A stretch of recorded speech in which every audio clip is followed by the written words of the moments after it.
welcome to edition 11 of All Killa, No Filla podcast with me, Rachel Fairburn, and Kiri Pritchard-McLean. Just before we start, we'll do our usual disclaimer. We're just chatting about murders because we're interested in them. We're fascinated by serial killers. We're not advocating what anyone does, and we're not inciting you to go out and do anything. And as long as we do this podcast, it stops us from writing to them in prison. Episode 11. Episode 11. It's a gory one. Yeah, it's a bit... Well, it's not gory like Dharma's gory, but it's like...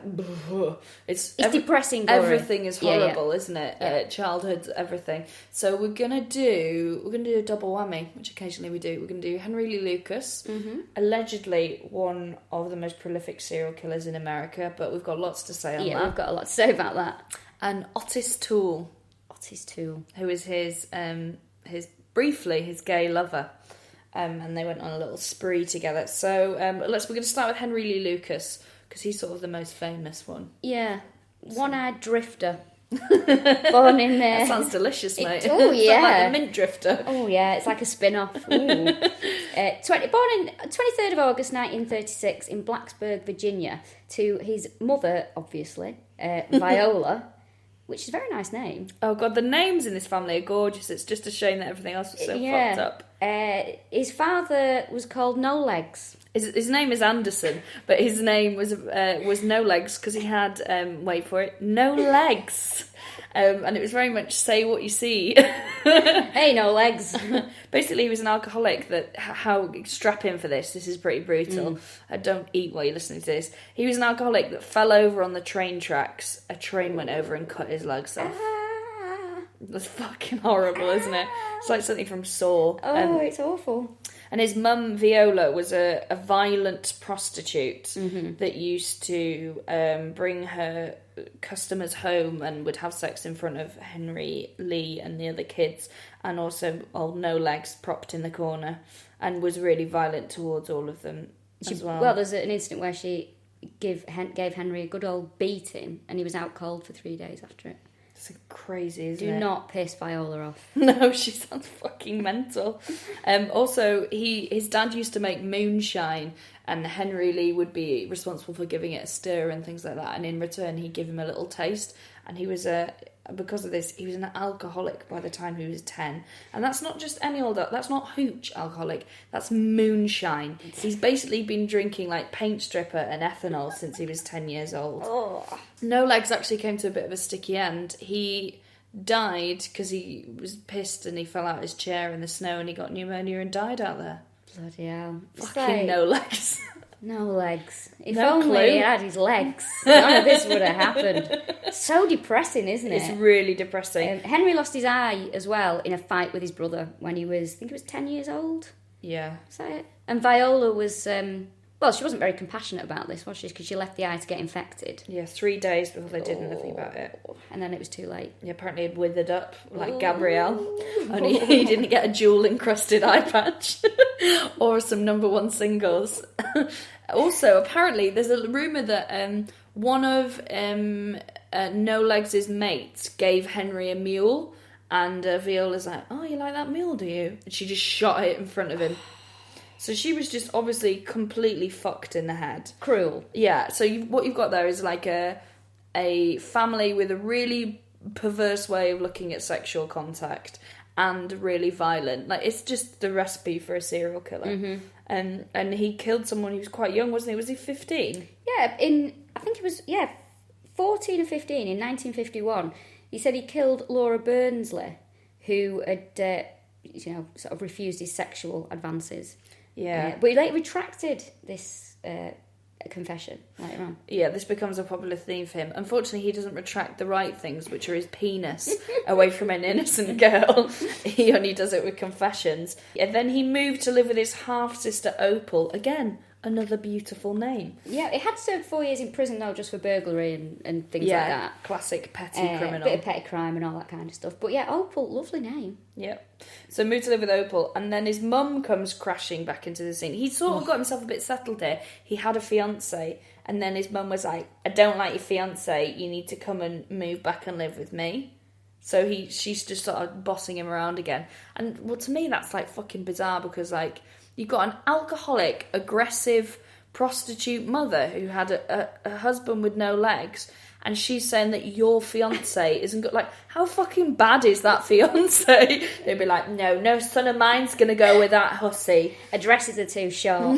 She's no good for you. She got 2 legs, I'm not interested. But then Viola kind of gets a comeuppance. Oh, wow. It was the 11th of January 1960.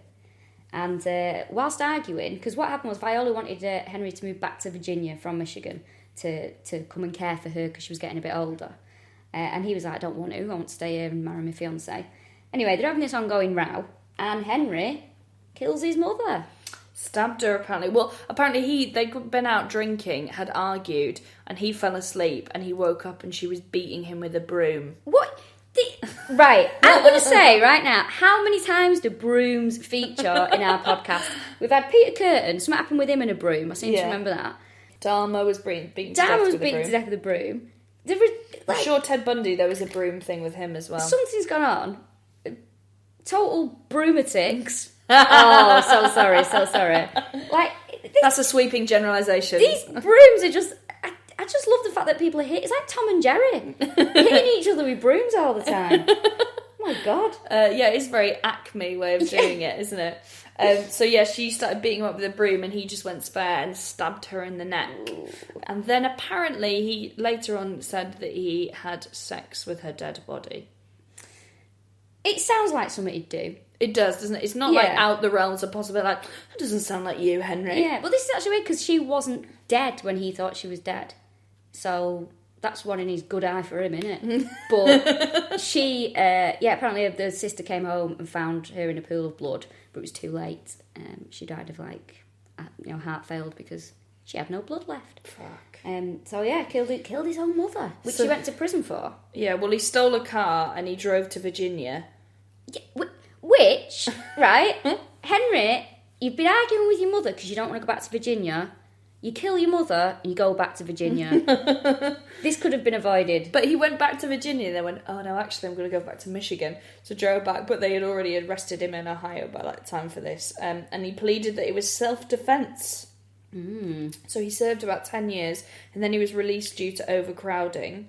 I don't know how, like, out of all the people you're going to pick to let go, like, no, you didn't pay your TV licence, you're staying where you are. You one-eyed mental, did go on and roam the streets, because he was really shortly after that, he was arrested again for another sort of 5 years, wasn't he? Yeah, he attempted to abduct 3 girls, apparently. Yes, he came up to them and was doing, it's all very vague. This is a really weird one, isn't it? We were talking about this. That the crimes with everyone else are really specific, you know, what they'd eaten before and all this. You've got dates, you've got everything. Yeah. This is all like, oh yeah, and then he did this, but... And then he might have done this to a girl. Like, there's rarely names. It's very, very strange. And when you watch documentaries, it's always police officers and then, like, a woman who was married to him for a bit. There's not really many people... To do things differently down south, don't they? Oh, without a doubt. So he came up to these 3 girls, and then something happened where they ended up shouting rape, and a load of people came Something along. Wasn't retracted. Let's put it that way. He then moved in. He sort of settled down for a bit, didn't he, with a woman and her kids? He did, yeah. And this is when it was a friend of the family, a single mother who was married, and they were settled for a bit, and everything was all right until, well, it all kicks off again, doesn't it? Because one of the kids saying he's been abusing me, and then there's a really horrible incident where he's been beating the woman, and she leaves, doesn't she? She does a runner to a family. But leaves a baby behind. But leaves the baby, yeah. So then turns up at her family's house and is like, listen, he's been knocking 7 shades. Because she went to leave and he went, you're not leaving, and pulled a butcher's knife on her. And she was like, okay, I'm going to stay for a while then. Maybe he's just going to cook her a really nice meal. You're not staying. I've worked ages on this lobster beast. There's no way you're fucking off now. So yeah, and then when his back was turned, she did a runner, but left the baby behind, got to the family and was like, listen, all this horrible shit's been happening, but the baby's still there. So the family go over with like pitchforks and stuff, and we're like, what's this, what you've been hearing? And he turns up and he's holding the baby and he's like, no, she's absolutely mental. And they're like, yeah, women are mental, aren't they? And they take his side. Even though he's killed his own mother. Even though he's been prosecuted for killing his own mother. And it looks like attempted rape of 3 little girls, that they go, yeah, no, she is flighty, isn't she? Bitches be crazy. And then it wasn't until the other kid said, no, he's been sexually abusing me, that they were like, oh, okay. And then he does a bunk again. But this is where he meets Ottis Toole. It was, what year was it? 82.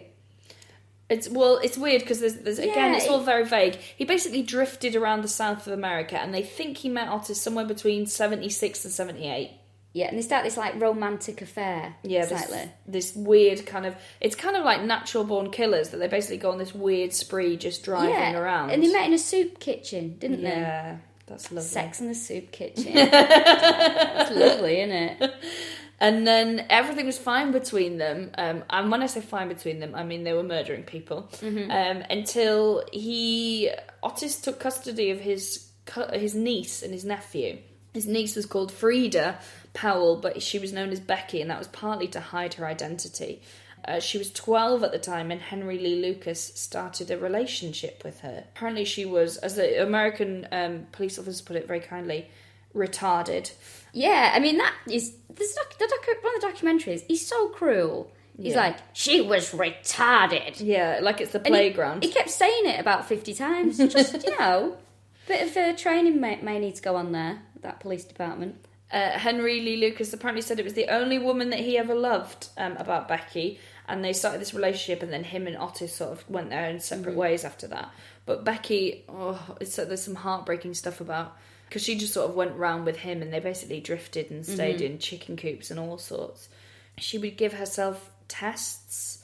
So she would give herself like maths tests. They found these maths books where she would give herself tests, get all the answers wrong, and then she'd mark them herself and be like, well done, you're doing really well. And there were little notes in the math book was like, please don't let these men hurt me, and just like really sad, depressing things. And it's like, sad. Please God, I want to die, and all this kind of stuff. But like it almost picks up for her, because as they're drifting, they turn up at this woman's house called Kate Rich. And Kate Rich what's happened is Kate Rich's relatives have said to... This is the strange thing. Said to Henry Lee and Becky, oh, do you want to come and look after our elderly mother? She's 82 and lives in Texas.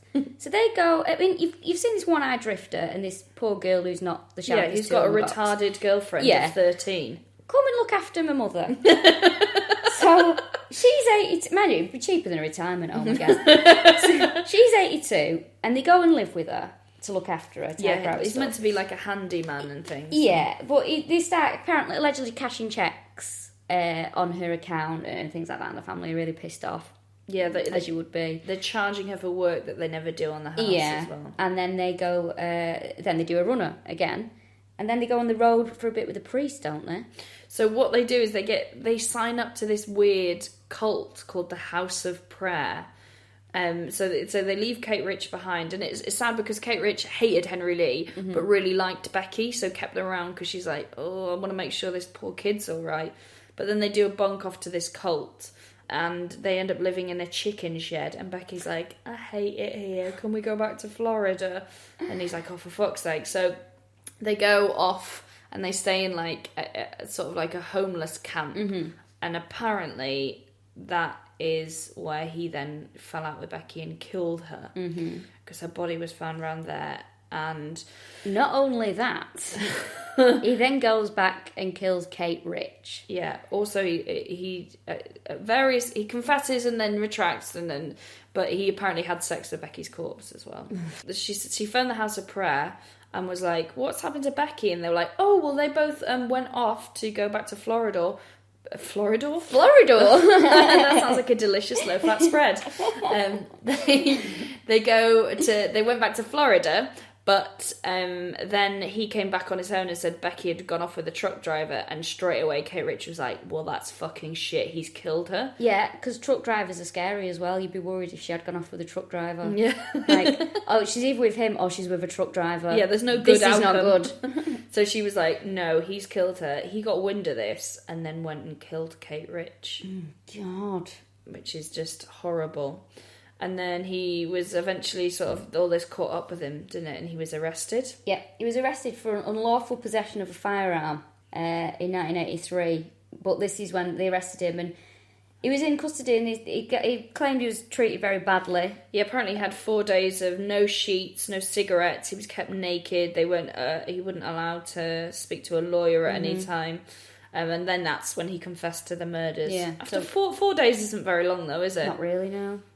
What would they have to do for you for 4 days to make you confess? Maroon 5. Maroon 5 non-stop. Just that first album. Oh, just half an hour of that. I'm like, yes, everything was me. I would be confessing. Moves like Jagger, please. It's so embarrassing. Oh, God, it makes me embarrassed thinking about it.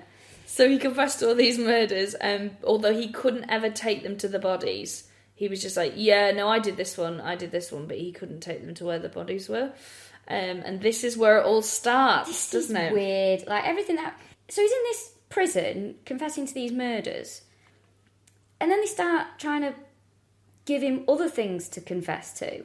But he's in the prison, and he's been treated extremely well. Especially for someone who's had such a shit life. So he quite liked the treatment he was getting. So he got as many cigarettes as he could smoke, and loads of coffee, which were like, other than booze and retarded teenagers, 2 of his favourite things. So the more he confessed to, the better his treatment was.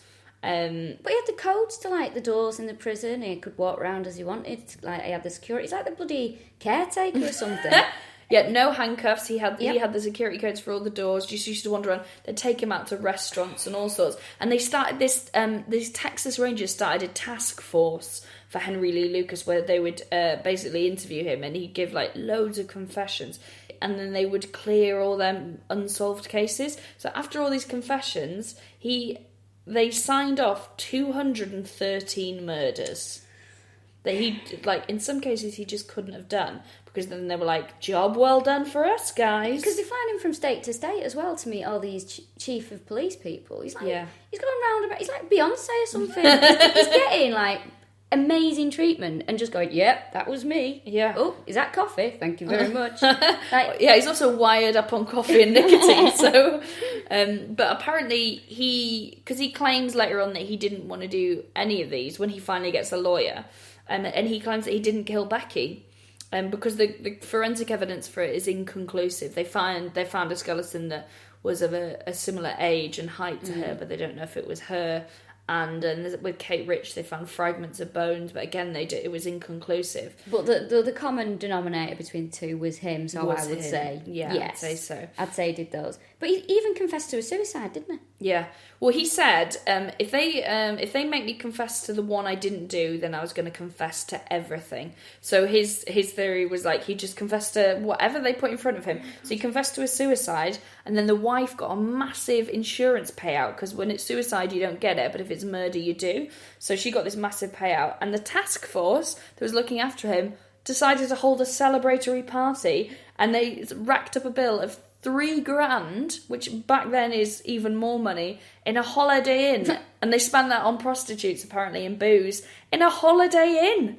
Like, that's a lot, isn't it? That is, in a Holiday Inn, yeah. You could buy a Holiday Inn for $3,000. You could, definitely, and pay the staff for like 10 years. That is weird. But he's confessing to everything, isn't it? Yeah, and then this guy turns up called Phil Ryan, who sort of cottoned on that this wasn't, that all this task force, they were given, like, they were local celebrities, and they all got to do bits on TV and things, and he's like, something's not right here. So he started making false crimes to see if Henry Lee Lucas would sort of confess to it. So, yeah, be like, did you kill Mufasa? And he's like, I did kill Mufasa. I threw him into the gorge. I can't lie. Mr. Burns, did you shoot him? Yes, I did. Phil Mitchell. But like literally, they would get old photographs from other cases showing them, and he was like, yeah, no, I did this one. I remember, because I remember walking across that bridge, and he would just bullshit. But he said he was in a cult. It started to get more outlandish, though, didn't it? Because I think he was quite enjoying the attention and enjoying, being around people and stuff like that. And he was saying he was in the cult, the Hand of Death. Yeah, cult. He basically started to be like more, because they're like, oh, just a murder, and he's like, I was in a cult, and they're like, ooh, that sounds good. And then he said he was in he was a cannibal. There was with the Hand of Death, and he was paid £10,000 for every assassination that he made. He made snuff films. Apparently, he delivered poison to the Jim Jones in Jonestown before they did the massacre, and also he claimed that he killed a politician. Yeah, the missing politician. He's not. It's questionable. Let's put it that way. Especially when you consider that one of the murders he was meant to have done, he was actually in Pennsylvania when the murder took place somewhere like Florida or something. Yeah. And then there was a woman who is allegedly murdered in Texas, and he was in hospital, wasn't he? Yeah, so he was meant to have... he was meant to murder someone in Texas when he was actually clocked in for a shift in Pennsylvania, and then he was meant to have killed someone in Oklahoma when he was actually in hospital in West Virginia. So basically, he was fucking bullshitting, and this task force were just taking... Which going, yep, that'll do. Yeah, and That's they were fine. getting a huge budget for it because there was so much media attention. Ultimately, though, he was convicted of 11, one of which was orange socks. Orange socks murder. It's just a sad, horrible murder, isn't it? Yeah. But It was basically a Jane Doe, as Yeah. they call it, but because she had a pair of... She was wearing nothing but orange socks, she became known as Orange Socks, and she was found in Texas. so just be careful what you wear if you're going out. Yeah. Just Oh be god, I'm careful. at shitty knickers. Shitty knickers. 2012 jeans. So it was on Halloween she was killed, probably hence the colour of the socks. Yeah.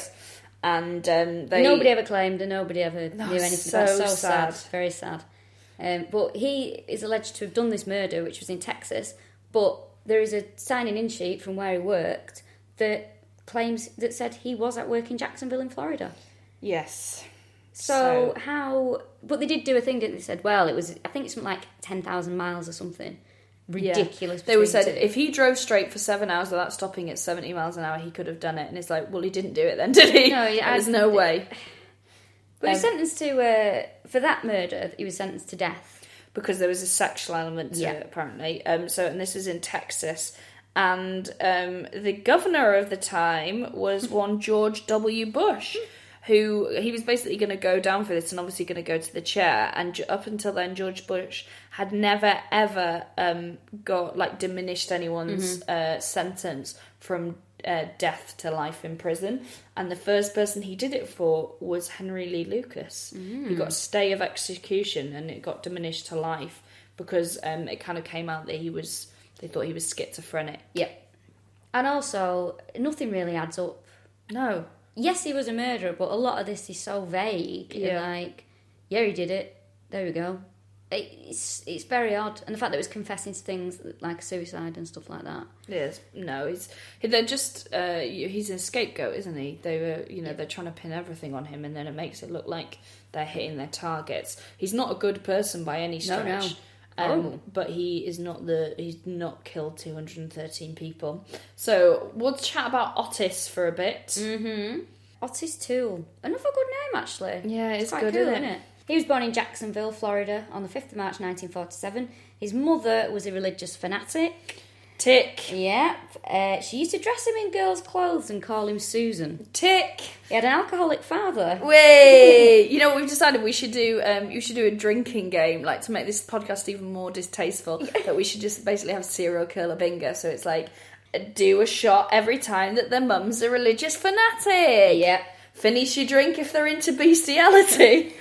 Get yourself another pint if they've got a broom. So there you go. Tweet us things that you think that we should include in our do that. serial killer bingo. Maybe we should get pissed as we do these. Oh, I think we should. Incest as well. His older sister and his neighbour. Yeah, he was abused by his sister, by his neighbour, and he had a satanic grandma. That comes up great, a few isn't it? times, doesn't it? Adam Sandler in Satanic Grandma. She used to call him Devil's Child. Come on. They're so hack, It's innit? rubbish. Rubbish. Apparently she taught him the art of self-mutilation and grave robbing. Who knew it was an art? I know. I'm letting my own secret things come out there. It's an art form. Mind you, the Arts Council probably would give Yeah, that they would. funding, wouldn't they? All you need to do is paint the room white and bleed in it, and that's enough. Apparently, he had an IQ of 75. Or this has sort of been disputed because he had like dyslexia, ADHD, so that he couldn't have really done the test to any. But he was, let's say, not the brightest bulb, and he also had epilepsy. And he was sexually aroused by fire. Yes, And he was an arsonist. He also had sex with his dad's mate when he was 5 years old. Yeah. So if you're not pissed by listening to all of that, Yeah. this is like perfect serial killer material. He was bisexual, but he knew that he was attracted to men at the age of 10. And in fact, he had a sort of a homosexual relationship with a guy in his neighbourhood, they would say, when he was 12. Apparently they didn't have sex, but they did do stuff together. First base. First base, just tops, yeah. Kissing with tops off. Yeah. In the 9th grade, though, he apparently dropped out of school to go to gay bars. Normally you go, I'm going to drop out of school, I'm going to go to college and get a trade, and you're like, I'm just going to work the gay bars, mate. Going down Canal Street. Mind you, it's a living, isn't You're 15, what are you doing? And he worked as a gay prostitute and all the rest of it. And then he said when he was 14, that's when he committed his first murder. It was a salesman who was trying to get sex out of him. And he ran him over in his own car. Which is amazing. That's fucking brilliant. That deserves Arts Council funding. Yeah, doesn't it just? That's quite... Ooh. And then he was arrested for loitering. Which I think is selling your wiener on the side of the road. Looking for willies. There was a really funny... there's a very, Texan police officer who was like... Toole is what you would call a big, flamboyant homosexual. And then they just cut to an image of him in a cowboy hat. He looks quite normal. He's just wearing a cowboy hat. Especially for, the southern states of America, man in a cowboy hat. Oh, how flamboyant. But apparently he used to, because he's quite a big lad, he used to dress up as women sometimes. He was sort of a transvestite and deliberately get into fights because they were so, close-minded. He'd be like, game on, I'm a serial killer, motherfucker, what are you going to do? But then he sort of drifted around America, begging and bumming, basically. Begging and bumming, yeah. That was pretty much it. And then in 1976... he got married to a woman. Yeah, he went back to Florida in 75 and then he got married to a woman who is 25 years older than him, and after being married for 3 days left him because she finally realised that he was gay. Presumably walking down the aisle in a wedding dress. Yeah. Didn't catch on Picking for a fight with a vicar. It's quite interesting. And that's when he started then, after that, met Henry Lucus. Yep. For Sex in the Soup Kitchen. Sex in the Soup Kitchen. To be honest, if they made a film of that, I think that would be much less offensive than the actual Sex in the City. It probably would be less racist than the last one. It was unreal, wasn't it? It was just awful. Awful. I used to watch Sex and the City, and I was like, I quite like this. And then one day I went, whoa. What are these women moaning about? Oh, God, they fucked me off, don't they? And that was it. And there's this weird kind of they're such empowered feminists. And it's like, their lives are literally dictated by handbags, shoes, and whether men want to fuck them or not. That's very true, It's not some, big feminist story. No, it's not. Anyway, I got sidetracked. Ottis Toole, however. But there's a big murder that Ottis Toole is said to have done, which is quite a famous case in America, which is the Adam Walsh murder. Which we did, if you haven't listened to it, check out Jeffrey Dahmer because we mentioned it at the end of the last podcast. Yep, it's thoroughly depressing. Oh, God, so really it's sad. a 6-year-old boy who was abducted in Tallahassee. Was it Tallahassee? Tallahassee, yeah. Abducted. In a Sears store, and he was with his mother. And to cut a long story short, what Ottis Toole is said to have done is he gets the lad, and he said, what I wanted to do was have him as my adopted son. But unfortunately the boy gets quite distressed and is crying a lot, and he punches him in the face, this poor kid, and then chops his head off. Yeah.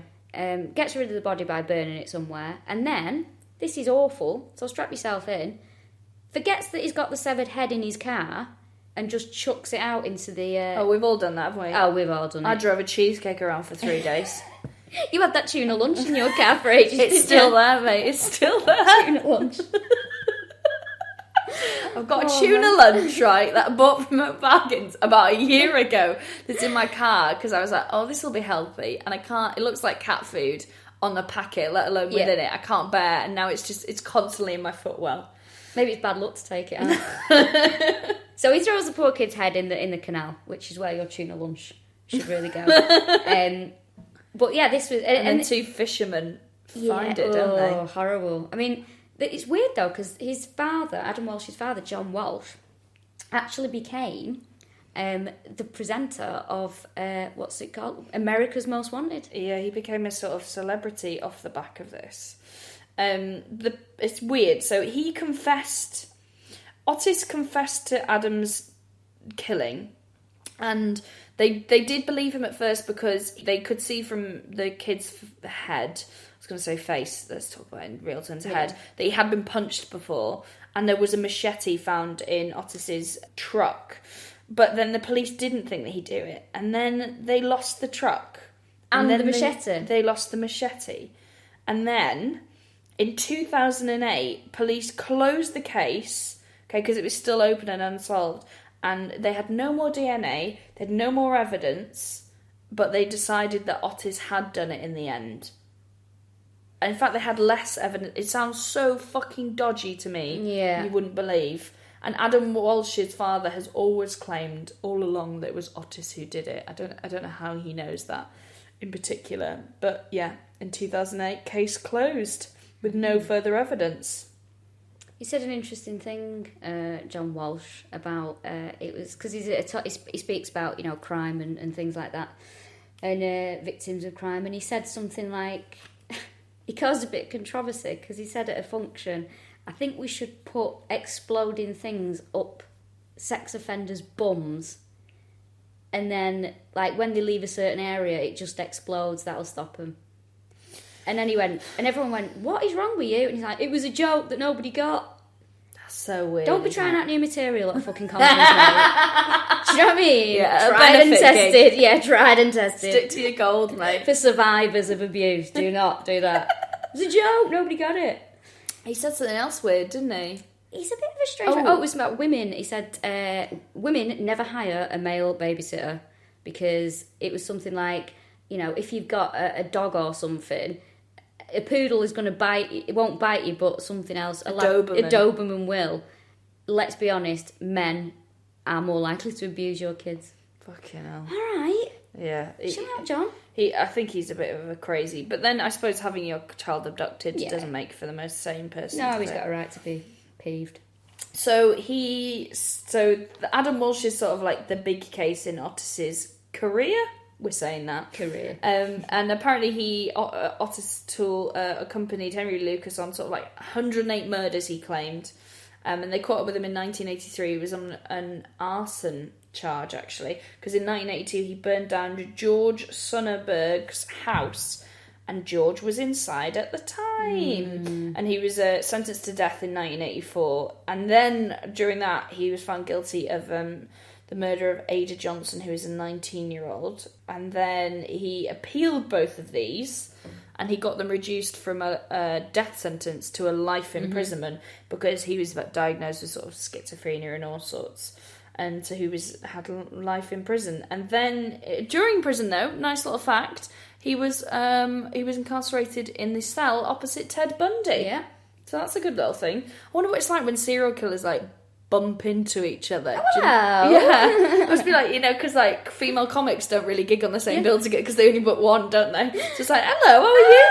This is nice. Are you keeping busy? Doesn't look like it, does it? Because we're both doing this shit gig in Poynton on a Thursday. So he confessed to 4 more murders while he was in prison. And then he died in prison. He died in 1996. He was 49 years old and he died of liver failure. And no one came to collect his body, so he was buried in the cemetery of the prison. So that's the end that he came to. Well, Henry Lee Lucas as well, he died in prison of just heart failure. And he is buried in an unmarked grave in a cemetery. Ugh. Yeah. In thousands of years' time, though, they're going to build over this stuff because they're not going to know it was there. And they're going to have the most fucking haunted floating office blocks with, you know, transportation beams in them that you've ever fucking seen. Like, there's just so much bad vibes there, aren't there? Totally. So this spree that they went on, we've sort of glazed over a bit, but they were generally like living like the natural born killers. So apparently, whilst together, they used to sort of rob shops and banks, and they started to get more and more confident and also more keen to kill. So, for instance, it was a convenience store, they robbed it. It was a female clerk, so Henry Lee Lucas said, listen, if you scream or anything like that, I'm going to shoot you. And he tied her up and put her in the back. And then Ottis was emptying the till. And then they were counting the money. And when they were counting the money, they saw that she had loosened her ropes. So Henry Lucas went back and shot her. And then apparently Ottis Toole had sex with her dead body. Oh. And when recounting this story, Henry Lucas said, see, that's the difference between me and Ottis. He just kills them when he feels like it. At least I warn him first. Oh, well, you are a knave, sir. What a difference there. Yeah. Such a gentleman. And apparently there's another story of them picking... There was 2 a young couple that were driving. They'd run out of gas. They were on the side of the road. So they get out, shoot the guy 9 times, put the girl in the back of the car, and Henry Lucas is raping her in the back of the car. It's fucking horrendous. And then Ottis starts to get jealous of this, so pulls her out the car and shoots her 6 times. They just seem like utterly this is what happens when 2 crazies come together. They're utterly mental. But it's weird because Henry Lee Lucas has got this kind of like, I don't know, because even when I was reading it, I was like, oh, it's shit because he got really abused by the police and things. I'm like, no, he's no saint. Like, he didn't kill 213 people, but he fucking brutalised loads of them. Yeah, and he certainly killed at least 3. Yeah, definitely. At least. Well, because when they went through and looked through all the cases, they were like, well, there's at least another 3 that he definitely did here. That, like, he was in the area, he got everything kind of right. It's just when people go on about fate as well. Oh, it's fate. You're going to meet someone, it's fate. The fate in this, I'm telling you, for 2 people as mad as each other to meet and go on these and commit these crimes. Yeah. That's bad, isn't it? Yeah. It's like us finding out that we both like serial killers. What were the chances? No, it was. I remember being in green rooms. I would said something about it, and someone was like, "Mate, you should talk to Rachel Fairburn." It's like she's an expert on this kind of shit. And the rest is history. Now Rachel's patio's full, isn't it? Yeah, completely. So those are the 2 horrors that are Ottis Toole and Henry Lee Lucas. You can, because they're quite contemporary cases again. You can see loads of interviews with Henry Lee Lucas because he was in prison for so long, and he was like a celebrity. So you should check them out. He stacked it on in prison as well. Oh my god, he was eating well, wasn't he? Yeah, they weren't starving him. He wasn't on fucking bread and milk there. No, he was a fat fuck. No wonder he died of heart failure. So that's episode 11. I hope you enjoyed it. Thanks for all the nice things you keep saying. Apparently you really enjoyed the Dharma episode, which is lovely. Please leave a nice review of us on iTunes, and feel free to follow us on Twitter at KillNoPhilPod. And who are we going to do next time? Ivan Milat. Yeah, that's the Wolf Creek guy, isn't it? Yeah, this is the backpacker outback murderer. Oh god, it's so scary because it's like in the desert, no one can hear you scream, and if they can, they've probably got a boner over it because they're all fucking weird out there. So we're going to be doing Ivan Milat. We've also got some live shows coming up at the Edinburgh Fringe Festival. We shall give you a heads up about what we're doing there. But thanks very much for listening. Thank you.